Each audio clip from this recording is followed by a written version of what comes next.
रेवाड़ी से जहां पर कांग्रेस के नेता कैप्टन अजय यादव ने एक बड़ा बयान दिया है। कांग्रेस के प्रदेश अध्यक्ष को लेकर तो पहले से ही चर्चा चल रही है कि क्या बदला जाएगा, अगर हाँ तो फिर कौन होगा। ऐसे में हरियाणा कांग्रेस में क्या ओबीसी को जिम्मेदारी दी जाएगी? जल्द घोषित होगा नया प्रदेश अध्यक्ष, ये कैप्टन अजय यादव कह रहे हैं। इनकी बात को सीरियसली लेना इसलिए जरूरी है क्योंकि पूर्व मंत्री हैं और वरिष्ठ नेताओं में शुमार है। चुनाव में अहिरवाल बेल्ट की अनदेखी से 10 सीटें गई, ये उनका दावा है। अनदेखी के कारण कांग्रेस की सरकार नहीं बन पाई, ये भी उनकी तरफ से कहा गया है। अपने बयानों के लिए जाने जाते हैं और खुलकर अपनी बात रखते हैं कैप्टन अजय यादव।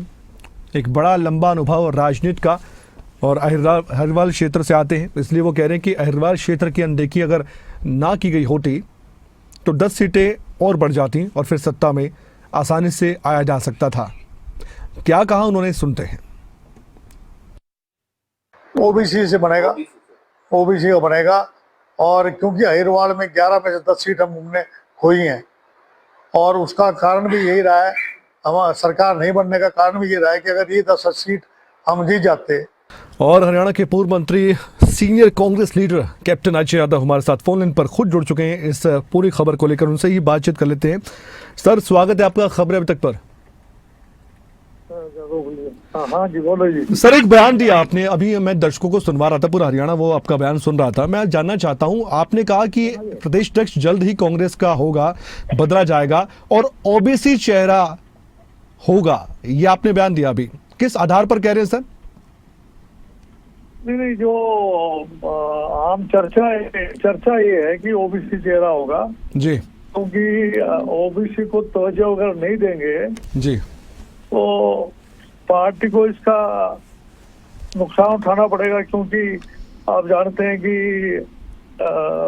ओबीसी का चेहरा जो है मुख्यमंत्री है, कृष्णपाल गुर्जर, राव इंद्रजीत राज्य मंत्री हैं केंद्र में, और भूपेंद्र यादव भी हरियाणा ऐसे ही है, जमालपुर से वो भी केंद्रीय मंत्री है।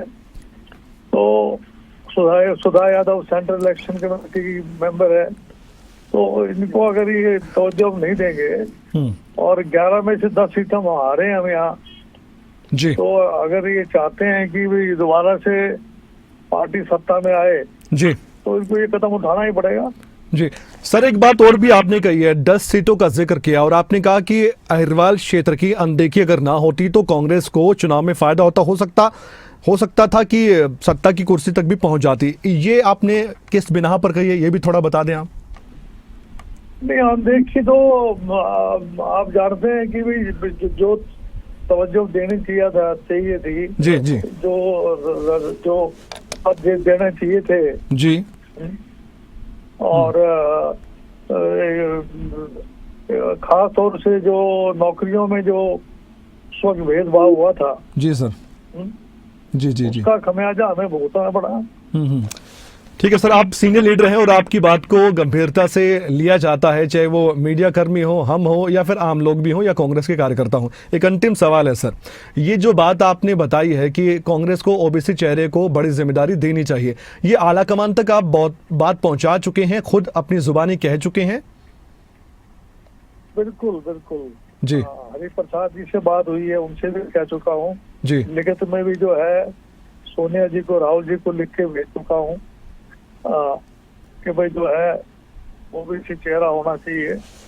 और मुझे लगता है कि निर्णय भी, क्योंकि राहुल गांधी जी ओबीसी को तवज्जो दे रहे हैं जी, तो मुझे लगता है कि जो मैं बात कह रहा हूँ वो सच निकलेगी। तो क्या सर वाकई में जाति को देखकर प्रदेश अध्यक्ष या बड़ी जिम्मेदारियां या बड़े पद पर आसीन किया जाता नेताओं को? नहीं, उसमें देखना पड़ेगा कि आदमी योग्य है या नहीं है। हाँ, थोड़ी ना कि ओबीसी का किसी को बना देंगे जो सभी जातियों को साथ लेके चल सके, जो जाना पहचाना चेहरा हो, जिसके पास तजर्बा हो, जिसकी छवि अच्छी हो जी, उसको बढ़ाएंगे तो फायदा होगा। ऐसे ही किसी को बढ़ा देंगे जिसके ऊपर कई किस्म के आरोप लग रहे हैं तो फिर थोड़ी ना बात बनेगी। बिल्कुल ठीक है आपने, ये तो राजनीति में होना भी चाहिए सर। अगर आप जनता के बीच में एक नया चेहरा ले जा रहे हैं जो कांग्रेस की तरफ से हरियाणा में बात रखेगा, तो एक योग्य चेहरा तो जरूर होना चाहिए और विपक्ष मजबूत होना चाहिए। हम भी उम्मीद करते हैं ताकि सरकार की विफलताओं को आप बता सकें और लोगों के हित के काम आप करवा सकें। शुक्रिया इस बातचीत के लिए कैप्टन अजय यादव जी, बहुत बहुत धन्यवाद आपका। आपने अपनी बात को रखा हमारे साथ। तो कुल मिलाकर हमने स्पष्ट तौर पर सवाल पूछे। कैप्टन अजय यादव का कहना है कि मैंने ये बात लिखित में भी सोनिया गांधी तक, राहुल गांधी तक पहुंचा दी है, पीके हरिप्रसाद तक भी ये बात पहुंचा दी गई है। अब ये कांग्रेस पार्टी को निर्णय लेना है कि कांग्रेस का प्रदेश अध्यक्ष का बदलना है। दूसरा जवाब हमें ये मिला कि ओबीसी को जिम्मेदारी दी जा सकती है, उनकी तरफ से कम ये आलाकमान तक बात पहुंचा दी गई है। तो सवाल यही है कि क्या अगला प्रदेश अध्यक्ष कांग्रेस पार्टी का ओबीसी का चेहरा ही होगा? अब इस पर चर्चाएं शुरू हो जाएंगी।